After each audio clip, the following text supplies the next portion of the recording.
Куча народу вокруг, и все обращают внимание на этот автомобиль. Не так много времени на обзор, поэтому все характеристики трех разных комплектаций на вашем экране. Но хочу заметить, что разница между комплектациями доходит до 60 тысяч долларов.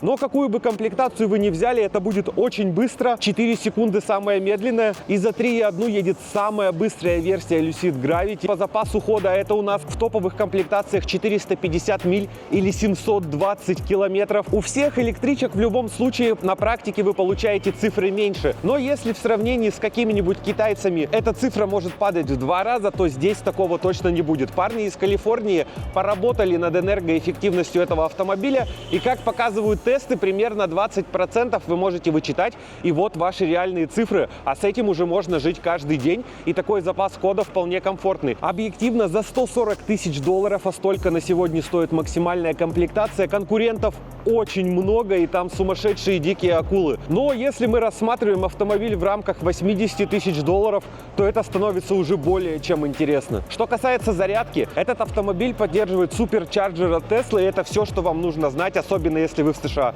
И сразу же хочу упомянуть про лизинг. У них супер агрессивная компания по лизингу, они пытаются вырывать клиентов, дают выгоды, скидки, низкие цены. И если вы находитесь в США, то этот автомобиль вам может быть интересен не только с точки зрения его стоимости и характеристик, а еще с точки зрения того, что ваш ежемесячный платеж будет достаточно низким или вы получите какой-то вычет. Внешность не выглядит как какой-то сумасшедший RGB-компьютер, как многие электрички. Экстерьер говорит нам о том, что это дорогой автомобиль. Ключ, к сожалению, у нас в пакете, потому что автомобиль новый, доставать его пока нельзя, но тут есть 4 кнопки: открытие-закрытие автомобиля, закрытие заднего багажника и переднего. И давайте начнем с переднего. Ничего особенного здесь нет.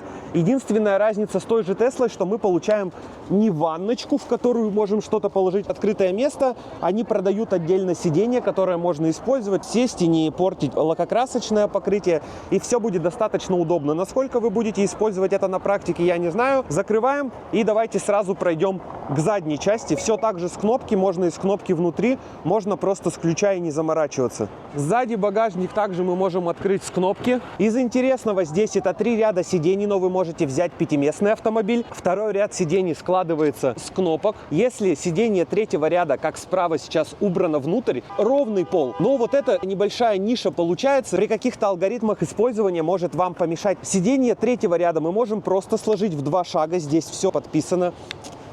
Тянем, складываем.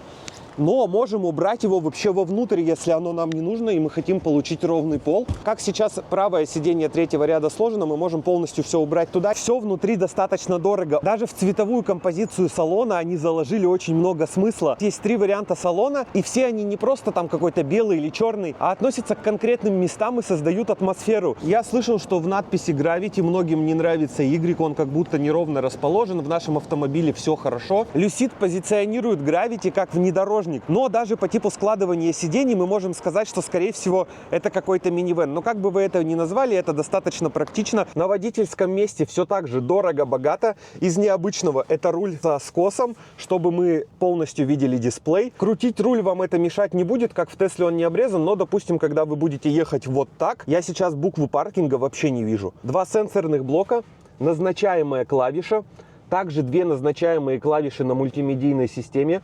Здесь мы можем менять громкость, вентиляторы и саму температуру. На назначаемые клавиши мы можем подогрев и охлаждение сидений настроить и открытие бардачка. Отличная графика, скорость срабатывания, все просто великолепно. Расположение заправочных станций. Здесь нельзя ни к чему придраться, это просто идеально сделано. Верхний дисплей, левый блок, управление подогревами, светом, мы можем открыть-закрыть багажник.